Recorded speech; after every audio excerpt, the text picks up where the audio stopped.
ஒடுக்கப்பட்ட மகளுக்கு வணக்கம். சமீபத்தில் கவின் அப்படின்னு ஒரு பையனை வந்து ஆணவ படுகொலை பண்ணிட்டாங்க. அதனால நம்ம சமூகம், நம்ம தமிழ் சமூகம் அம்பிட்டு கொதிச்சு போய் கிடக்கு. இது ரொம்ப பெரிய அநியாயம், அப்படி நடந்திருக்கவே கூடாது அப்படின்னு கொதிச்சு போய் கிடக்கு. ஏன்னா நிறைய அதே மாதிரி நடந்துக்கிட்டே இருக்கு ஆணவ படுகொலை. அதனால வந்து எல்லாரும் வந்து இது ரொம்ப தப்பு, இந்த குறிப்பிட்ட சாதிக்காரங்களுக்கு ரொம்ப சாதி வெறி இருக்குது, மற்ற சாதிக்கெல்லாம் கிடையவே கிடையாது, அப்படிலாம் கிடையாது, எல்லாரும் வந்து அண்ணன் தம்பியாக பழகிக்கிட்டு இருக்கோம் அப்படின்னு சொல்லிட்டு இருக்காங்கய்யா. நீங்கள் எதாயா சொல்லணும். உங்கள் ஒடுக்கப்பட்ட சாதிக்குள்ளே எத்தனை வேறு சாதியில் இருந்து ஆளுக்க வந்திருக்காங்க, அதாவது கல்யாணம் பண்ணிட்டு வந்திருக்காங்க, எதிர்ப்புலாம் இல்லாமல் இருந்துச்சா இல்லை வலிய பொண்ணு கேட்டது மாப்பிள்ளை கேட்டது இதெல்லாம் நடந்துச்சா, இப்படின்ற விவரங்களை நீங்கள் தாயா பதிவு பண்ணணும். நிஜமாலுமே வந்து அந்த ஒரு குறிப்பிட்ட ஆதிக்க சாதிக்கும் உங்களுக்கு மட்டும்தான் பிரச்சனையா, இல்லை ஒட்டுமொத்த சமூகத்துக்கும் உங்களுக்கும் பிரச்சனையாக இருக்கா அப்படின்றதையும் நீங்கள் தான் சொல்லணும். எல்லோரும் ரொம்ப புல்லரிச்சுக்கிறாங்கய்யா.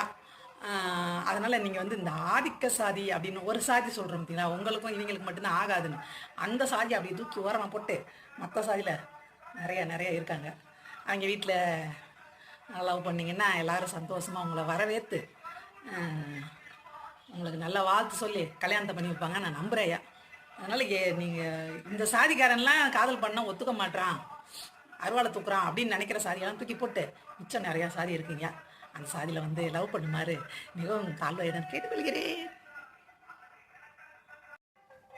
எனக்கு தெரிஞ்ச ஒரு சாதி இல்லைங்க, வேறு சாதி ஆளா லவ் பண்ணி வச்சுருச்சுங்க அந்த பொண்ணு.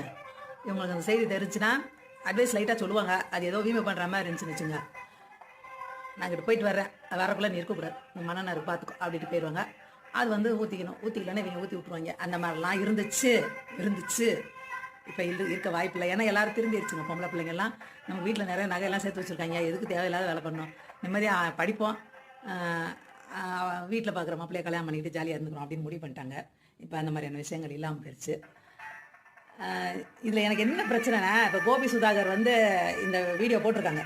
இந்த வீடியோ போட்டனால எல்லாரும் ரொம்ப சூப்பர்யா அப்படின்னுக்கிட்டே இருக்காங்க. நிஜமாகவே அவங்க சாதியை வந்து எதிர்க்கிறாங்களா, அதாவது சாதிக்குள்ள சாதி கல்யாணம் பண்ணிக்கிறத நீங்கள் ஆதரிக்கிறாங்களா அப்படின்னு தோணுது. அப்போ எதுக்கே அந்த திருமண தகவலை இத்தனை சாதி பிரித்து வச்சுருக்காங்க, தனித்தனியாக பிரித்து வச்சுருக்காங்க. இதில் 10 அதில் 10 அதில் யாரோ ஒரு விஐபி வந்து சொல்கிறான், வணக்கங்க நம்ம சாதியில் நிறையா இருக்குங்க வந்து அப்படின்றாங்க. எதுக்கு இந்த கூத்தெல்லாம் நடக்குது? முதல்ல எடுக்க வேண்டியது திருமண தகவல் மையத்தில் இருக்கிற சாதியை தாங்க எடுக்கணும்.